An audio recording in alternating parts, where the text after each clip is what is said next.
Welcome back to another session of the CAD Skills AutoCAD tutorial. In the last video, we were able to master the fillets and chamfer commands, and we see how we were able to use them and their advantages in design. Today, we'll be looking at a very simple command, which is called the offset, and it's one of the most important commands in AutoCAD. This command helps us create parallel lines, circles, and shapes at fixed distance, which is extremely useful in both mechanical, architectural, civil, and even electrical designs.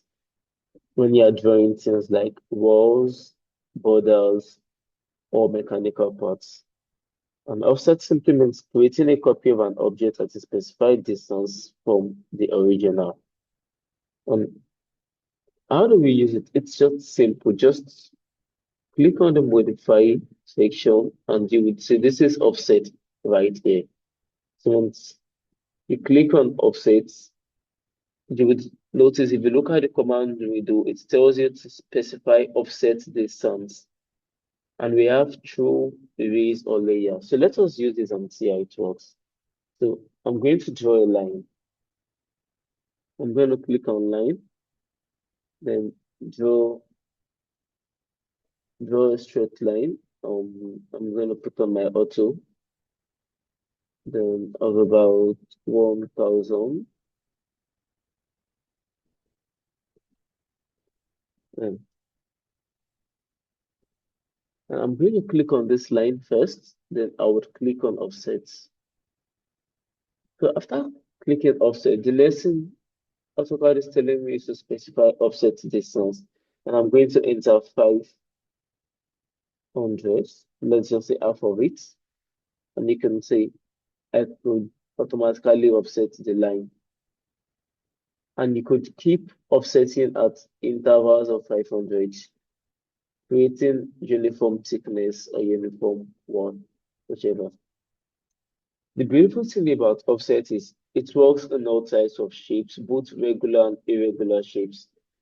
You could offset circles, you could offset rectangles, you could even offset irregular shapes like splines. For example, forming a spline with AutoCAD and closing it here. So now let's try the offsetting, and we're going to offset each of these three at distance of 100 each. So I'm going to click on offset, then specify my distance, enter 100, then select the objects. So you can see each of the objects will be offsetted at distance of 100. So this is pretty much how to use the offset command in AutoCAD, and during the next video, we'll be looking at how we could use the copy, scale, and move commands. All these are very easy commands to, but using them at the professional level, precision matters a lot, and that's what we're going to be learning from the basics. So subscribe to this page and get opportunities to get more videos like this and learn AutoCAD easily from the comfort of your space. Thank you.